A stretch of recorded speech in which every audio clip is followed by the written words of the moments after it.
ಯತ್ನಾಳ್ ಮತ್ತೆ ಗುಡುಗಿದ್ದಾರೆ. ಕುಟುಂಬ ರಾಜಕಾರಣದ ವಿರುದ್ಧ ನಮ್ಮ ಹೋರಾಟ ನಿರಂತರವಾಗಿ ಇರುತ್ತೆ ಅಂತ ಇವತ್ತು ದಾವಣಗೆರೆಯಲ್ಲಿ ಮಾತನಾಡಿದ್ರು. ಒಡೆದ ಮನಸ್ಸುಗಳು ಒಂದು ಮಾಡೋದು ಒಳ್ಳೆಯದೇ. ರಾಮುಲು ಅವರ ಒಳ್ಳೆಯ ವಿಚಾರ ಇದೆ, ಜೊತೆಗೆ ಅದನ್ನು ಕೂಡ ನಾವು ಸ್ವಾಗತವನ್ನ ಮಾಡ್ತೀವಿ.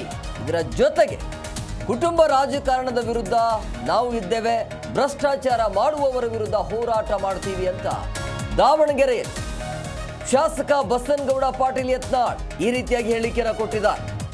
ರಾಜ್ಯವನ್ನ ಭ್ರಷ್ಟಾಚಾರ ಮುಕ್ತ ಮಾಡಲು ನಿರ್ಧಾರವನ್ನು ತೆಗೆದುಕೊಂಡಿದ್ದೇವೆ. ದಾವಣಗೆರೆಯಲ್ಲಿ 2 ಹಂದಿಗಳು ಇವೆ ಅಂತ ಈ ರೀತಿಯಾಗಿ ಆಕ್ರೋಶಭರಿತವಾಗಿ ಮಾತನಾಡಿದರು.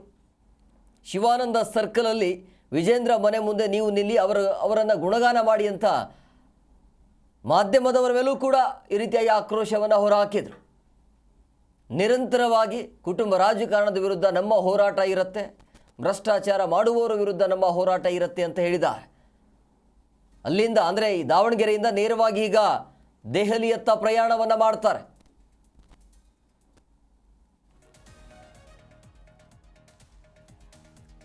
ಪ್ರಮುಖವಾಗಿ ರಾಮುಲು ವಿಚಾರವಾಗಿ ಮಾತನಾಡಿದರು. ರಾಮುಲು ಮತ್ತು ರೆಡ್ಡಿಯವರ ವಿಚಾರ ಏನಿದೆಯಲ್ಲ, ಅಂದರೆ ಇಬ್ಬರ ನಡುವೆ ಆಗಿರುವಂಥ ಗುದ್ದಾಟ ಏನಿದೆಯಲ್ಲ, ಅದು ಸರಿಯಾಗಬೇಕು, ಅದು ಸರಿಯಾದರೆ ಒಳ್ಳೆಯದು ಅಂತೇಳಿ, 2 ಮನಸ್ಸುಗಳು ಒಂದಾಗಬೇಕು ಅಂತೇಳಿ. ಅದರ ಜೊತೆಗೆ ಕುಟುಂಬ ರಾಜಕಾರಣದ ವಿಚಾರವಾಗಿ ಮಾತನಾಡಿದರು. ಕುಟುಂಬ ರಾಜಕಾರಣದ ವಿರುದ್ಧ ನಿರಂತರ ಹೋರಾಟ ಇರುತ್ತೆ, ಭ್ರಷ್ಟಾಚಾರ ಮಾಡುವವರ ವಿರುದ್ಧವೂ ಕೂಡ ನಮ್ಮ ಹೋರಾಟ ಇರುತ್ತೆ ಅಂತ. ಸಿದ್ದೇಶ್ವರ್ ಜೊತೆ ಸಭೆಯಾದ ಬಳಿಕ ಸಂಜೆ ಡೆಲ್ಲಿಗೆ ಹೋಗ್ತೀವಿ ಅಂತ ಹೇಳಿದ್ದಾರೆ. ನಾಳೆ ಸೋಮಣ್ಣನವರ ಗೃಹ ಪ್ರವೇಶ ಇದೆ, ಸೊ ಹಂಗಾಗಿ ನಾವು ಹೋಗ್ತಾ ಇದ್ದೀವಿ ಅಂತ. ದೆಹಲಿಗೆ ಹೋಗಿ ನಮ್ಮ ಪ್ರಯತ್ನವನ್ನು ನಾವು ಮಾಡ್ತೀವಿ. ಹಾದಿ ಬೀದಿಯಲ್ಲಿ ಹಂದಿ ಹೇಳ್ತವೆ ಅಂತ ಹೇಳಿದ್ರೆ ನಾವು ಉತ್ತರ ಕೊಡೋದಿಲ್ಲ ಅಂತೇಳಿ ದಾವಣಗೆರೆಯಲ್ಲಿ ಶಾಸಕ ಬಸನಗೌಡ ಪಾಟೀಲ್ ಅವರ ಸ್ಟೇಟ್ಮೆಂಟ್ ಇದೆ. ಹಾದಿ ಬೀದಿಯಲ್ಲಿ ಹಂದಿ ಹೇಳುತ್ತವೆ ಅಂತ ಹೇಳಿ ಅದಕ್ಕೆ ನಾವು ಉತ್ತರ ಕೊಡಲಿಕ್ಕೆ ಆಗೋದಿಲ್ಲ ಅಂತ ಇಂಡೈರೆಕ್ಟ್ ಆಗಿ ಯಾರಿಗೆ ಹೇಳಿದ್ದಾರೆ ಅಂತ ನೀವು ಅರ್ಥ ಮಾಡ್ಕೊಳ್ಳಿ. ಸಿದ್ದೇಶ್ವರ್ ಜೊತೆ ಸಭೆಯಾದ ಬಳಿಕ ಸಂಜೆ ದೆಹಲಿಗೆ ಹೋಗ್ತೀವಿ, ಶತಾಯಗತಾಯವಾಗಿ ನಮ್ಮ ಪ್ರಯತ್ನವನ್ನು ನಾವು ಮಾಡ್ತೀವಿ ಅಂತೇಳಿ. ಅಲ್ಲಿ ಗೃಹ ಪ್ರವೇಶ ಇದೆ, ವಿ ಸೋಮಣ್ಣವರ ಮನೆ ಇದೆ, ಆ ಒಂದು ಮನೆಯ ಗೃಹ ಪ್ರವೇಶ ಇರುವಂಥದ್ದು. ಆ ಗೃಹ ಪ್ರವೇಶ ಇರುವಂಥ ಹಿನ್ನೆಲೆಯಲ್ಲಿ ಅದರ ಜೊತೆಗೆ ಬೇರೆ ವಿಚಾರದ ಬಗ್ಗೆ ಚರ್ಚೆ ಆಗತ್ತೆ.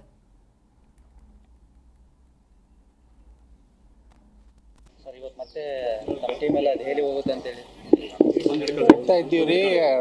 ಸೋಮಣ್ಣವರ ಮನೆ ಪ್ರವೇಶ ಮಾಡ್ತಾ ಇದ್ದಾರೆ ಮಂತ್ರಿಗಳಾದ್ಮೇಲೆ, ಅದಕ್ಕೆ ಆ ಪೂಜೆಗೆ ಹೋಗ್ತಾ ಇದ್ವಿ. ಕಳೆದ ಬಾರಿ ಹೋದಾಗ ಏನೋ ತಮಗೆ ಭೇಟಿ ಸಿಕ್ಕಿಲ್ಲ, ಹಂಗಾಗಿ ಭಾರಿ ಅಪಮಾನ ಆಗೈತೆ ರೀ.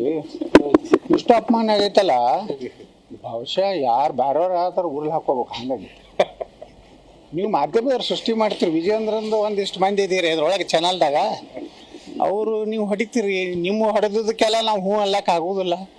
ನೀವು ಏನು ಹೊಡಿತೀರಿ ಹೊಡೀರಿ. ನಮ್ಮ ಪ್ರಯತ್ನ, ನಮ್ಮ ಹೋರಾಟ ಯಶಸ್ಸಿನ ಅರ್ಥ. ನಿಮ್ಗೆ ಮೀಡಿಯಾದವ್ರಿಗೆ ಏನಾಗೈತಿ, ಆ ವಿಜೇಂದ್ರ ಏನೋ ಮಾಡಿರ್ತಾನೆ, ನಿಮ್ಗೆ ಭಾರಿ ವಿಫಲ. ಏನೋ ಅಲ್ಲಿ ಹೋಗಿ ಏನೂ ಯಾರೂ ಕ್ಯಾರೆ ಅಲ್ಲಿಲ್ಲ.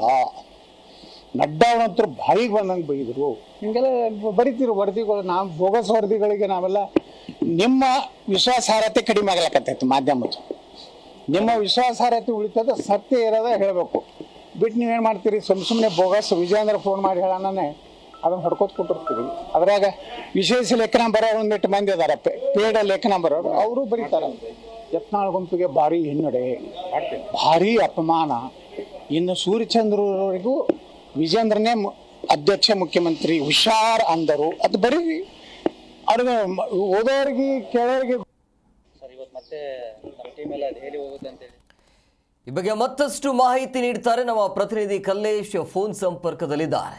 ಕಲ್ಲೇಶ್, ಈಗ ದಾವಣಗೆರೆಯಿಂದ ನೇರವಾಗಿ ದೆಹಲಿಯತ್ತ ಪ್ರಯಾಣವನ್ನು ಮಾಡ್ತಾರೆ. ಸರಿ, ಏನೆಲ್ಲ ಚರ್ಚೆ ಆಗಬಹುದು ಅಂತೇಳಿ ದಾವಣಗೆರೆಯಲ್ಲಿ ಏನೆಲ್ಲ ಆಯಿತು, ಮುಂದೆ ಏನು? ಏನಂದ್ರೆ ಕುಮಾರ್ ಯತ್ನಾಳ್ ಅವರು ಏನು ಬಿಜೆಪಿ ರಾಜ್ಯಾಧ್ಯಕ್ಷರಾದ BY ವಿಜಯೇಂದ್ರ ವಿರುದ್ಧ ಸಾಕಷ್ಟು ಅವರು ಮೊದಲಿಂದನೂ ಸಹ ಅವರ ವಿರುದ್ಧ ಒಂದು ರೀತಿಯಾಗಿ ಆಕ್ರೋಶವನ್ನು ವ್ಯಕ್ತಪಡಿಸ್ತಾನೆ ಬಂದಿದ್ದಾರೆ. ಇನ್ನೇನು ದಾವಣಗೆರೆ ಬಂದಂತ ಸಂದರ್ಭದಲ್ಲಿ ನಾವೀಗ ದೆಹಲಿಗೆ ಹೋಗ್ತಾ ಇದ್ದೀವಿ. ಆ ಒಂದು ಸಂದರ್ಭದಲ್ಲಿ ವರಿಷ್ಠರನ್ನ ಭೇಟಿ ಮಾಡಿ ಅವರ ವಿರುದ್ಧ ಮತ್ತಷ್ಟು ಏನಂದ್ರೆ ಏನು ಇಲ್ಲಿ ರಾಜ್ಯದಲ್ಲಿ ಪಕ್ಷ ಸಂಘಟನೆ ಆಗ್ಬೋದು ಮತ್ತು ಕೆಲವು ವಿಚಾರಗಳ ಕುರಿತು ನಾವು ವರಿಷ್ಠರ ಗಮನಕ್ಕೆ ತರ್ತೀವಿ ಅಂತ ಸಹ ಹೇಳಿದ್ದಾರೆ. ಕೆಲವು ನಾಯಕರ ವಿರುದ್ಧ ಸಾಕಷ್ಟು ಅಸಮಾಧಾನವನ್ನು ಸಹ ವ್ಯಕ್ತಪಡಿಸಿದ್ದಾರೆ. ಕೇವಲ ವರಿಷ್ಠರನ್ನ ಓಲೈಸಕ್ಕೋಸ್ಕರ ಕೆಲವರು ಅವರ ಪರವಾಗಿ ಮಾತಾಡ್ತಾರೆ. ಆದ್ರೆ ನಮ್ಮದೇ ಆದಂತ ಒಂದು ಟೀಮು ಸೋಮಣ್ಣನವರ ಮನೆಯ ಗೃಹ ಪ್ರವೇಶ ಇದೆ. ಈ ಹಿನ್ನೆಲೆಯಲ್ಲಿರುವಂತಹ ಸಂದರ್ಭದಲ್ಲಿ ದೆಹಲಿಯಲ್ಲಿ ವರಿಷ್ಠರನ್ನ ಭೇಟಿ ಮಾಡಿ ಪಕ್ಷದಲ್ಲಿ ಆಗುತ್ತಿರುವಂತಹ ಬೆಳವಣಿಗೆಗಳ ಕುರಿತಂತೆ ಮತ್ತು ರಾಜ್ಯಾಧ್ಯಕ್ಷ BY ವಿಜೇಂದ್ರ ಏನಿದ್ದಾರೆ ಅವರ ವಿರುದ್ಧನೂ ಸಹ ಸಾಕಷ್ಟು ಏನು ಪಕ್ಷದಲ್ಲಿ ಆಗ್ತಿರ್ತಕ್ಕಂಥ ಒಂದು ಬೆಳವಣಿಗೆ ಕುರಿತು ಮಾಹಿತಿಯನ್ನ ನೀಡ್ತೇವೆ. ನಾವು ಯಾವುದೇ ಕಾರಣಕ್ಕೂ ಏನು ನಮ್ದೊಂದು ತಂಡ ಇದೆ, ಈ ಒಂದು ತಂಡ ಒಂದು ವರಿಷ್ಠರನ್ನ ಭೇಟಿ ಮಾಡಿ ಏನು ವಿಜೇಂದ್ರ ಮತ್ತು ಒಂದು ಆ ಟೀಮ್ ವಿರುದ್ಧ ಒಂದು ದೂರು ಸಹ ನೀಡ್ತೀವಿ ಅಂತಾನು ಸಹ ಅವರು ಹೇಳಿದ್ದಾರೆ. ಓಕೆ, ಥ್ಯಾಂಕ್ ಯು ಕಲ್ಲೇಶ್ ನಿಮ್ಮೆಲ್ಲ ಡೀಟೇಲ್ಸ್ಗಾಗಿ. ಯಾರು ನಿಮ್ಗೆ ಯಾಕೆ ಹೇಳ್ಬೇಕ್ರಿ? ನಾವು ಯಾರು ಸಿಕ್ಕಿವಿ ಏನು ಮಾತಾಡಿ ನಿಮ್ಗೆ ಯಾಕೆ ಹೇಳ್ಬೇಕು? ನೀವು ನಮ್ಮ ಪರವಾಗಿಲ್ಲ, ನೀವು ವಿಜೇಂದ್ರ ಪರವಾಗಿರೋ ಕ್ಯಾಂಡಿಡೇಟ್ಗಳು ಇದ್ದೀರಿ ಕೆಲವೊಂದು ಮಂದಿ. ಮತ್ತೆ ಯಾರು ಹರಿಗೆ ಹೋಗೋರು ಕೆಲವೊಂದು ಮಂದಿ ತೋರಿಸ್ತಿರಲ್ಲ ಅದೇ ಇಲ್ಲಾರ್ದು. ಜಿ ಕನ್ನಡ ನ್ಯೂಸ್ ಈಗ ನಿಮ್ಮ ಮನೆಯಲ್ಲೇ ನೋಡಿ. ಎಲ್ಲ ಕೇಬಲ್ಗಳಲ್ಲಿ ಈಗ ಲಭ್ಯ.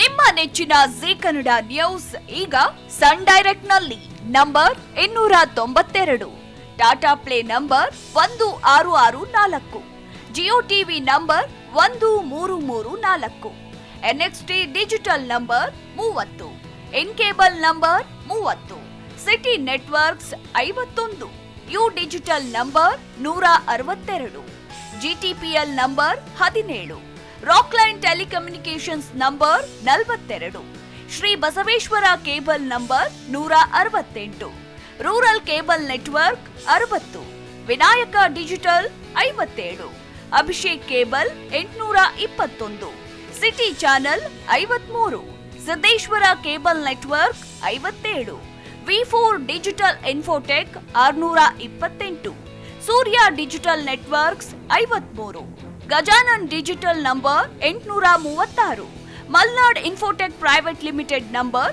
56, Metrocast number 830, Victory Digital number 167ರಲ್ಲಿ ನೋಡಿ ಆನಂದಿಸಿ.